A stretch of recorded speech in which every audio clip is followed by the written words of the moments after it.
All right, hey everyone, GratuiTous here from itsGratuiTous.com. In this video, I want to assemble my reference monitor speakers. Before we do that, I will just explain, what is a reference monitor speaker a little bit, and just give a little breakdown on my thoughts about choosing reference monitors for a Beatmaker. These are called reference monitor speakers. The goal of them is that they're supposed to give us translation. Now, some of these newer speakers, you're going to see that they come with like room correction software and all that kind of stuff.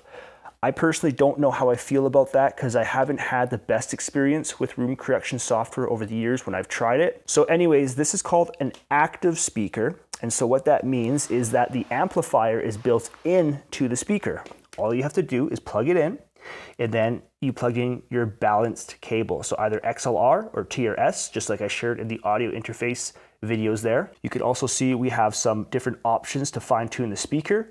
My recommendation is to always leave these flat until you want to maybe tweak something over time. One other thing I'm going to share here is this does have a volume knob. So like what level should you putting it at? So this time around, I'm actually just going to crank these up. And the reason I'm doing that is my subwoofer is way too sensitive, and I'll share that in just a moment here. Now, a problem I'm having with this subwoofer, so I really don't have much movement because what's happening is the sub is so loud. The goal of a subwoofer is you actually don't want the sub to be super loud. You just want it just to be a little filler so you can hear that low end. And then again, this does have a switch which I can turn the sub off and on. So again, we plug from our audio interface into the input, a left and right. And then down here you have a crossover, okay? So for example, for the subwoofer, we can say from 50 hertz and lower, the sub only plays, or we can say, oh, from 80 and lower, the sub will play, from 100 and lower, the sub plays, and then it doesn't send that signal to the speakers.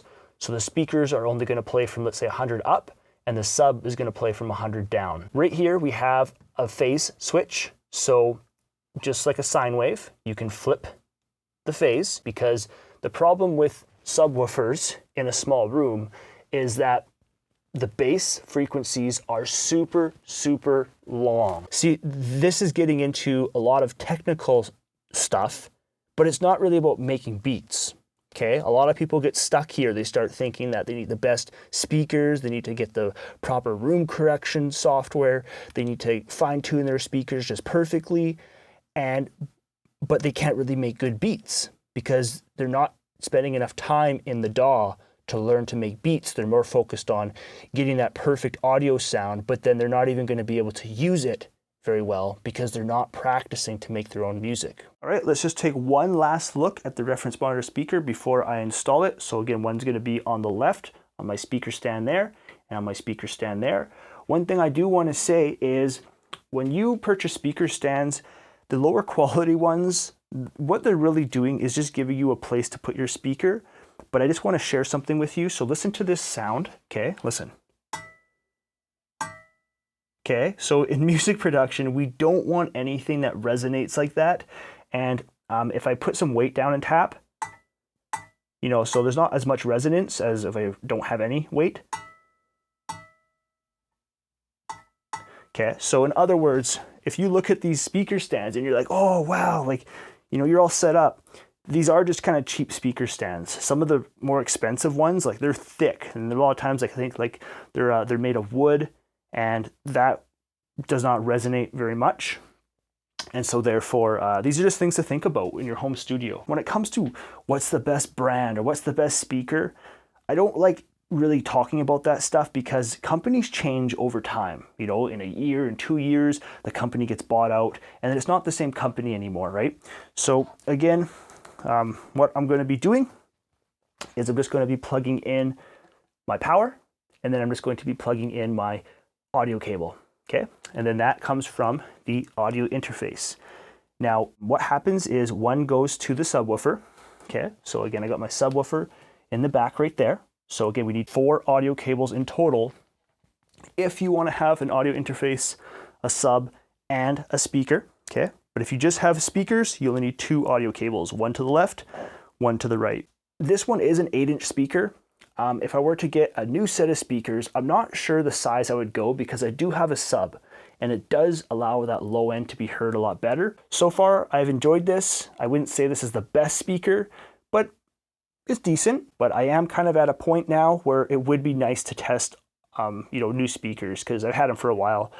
One other thing just to mention is when I first started, I had 5-inch reference monitor speakers. Okay, so I had 5-inch reference monitor speakers, and by themselves, 5-inch reference monitor speakers for beat making are not enough for the low end at all. Then I was like, okay, well, I have 5-inch reference monitor speakers. So then I got a subwoofer, and that was actually a really, really nice combination because the tweeter does the highs, the 5-inch woofer does kind of like the mids, mid-lows a little bit. I'd just say mids.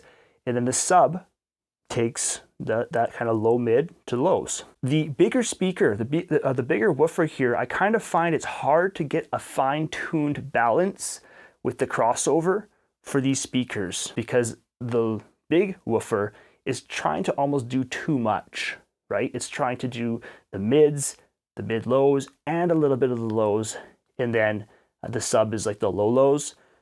So these are just things to think about, and I'm just passing them on to you that if I were to purchase new speakers today, I'm not sure the size I would go because 8-inch has been good, right? For the most part, I'm able to hear my full frequency spectrum, especially with a sub.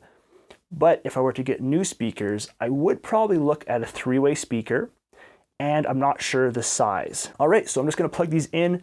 Really, really simple. When I was doing all of my wiring stuff, I already got organized, so I have my TRS cable set up here, good to go.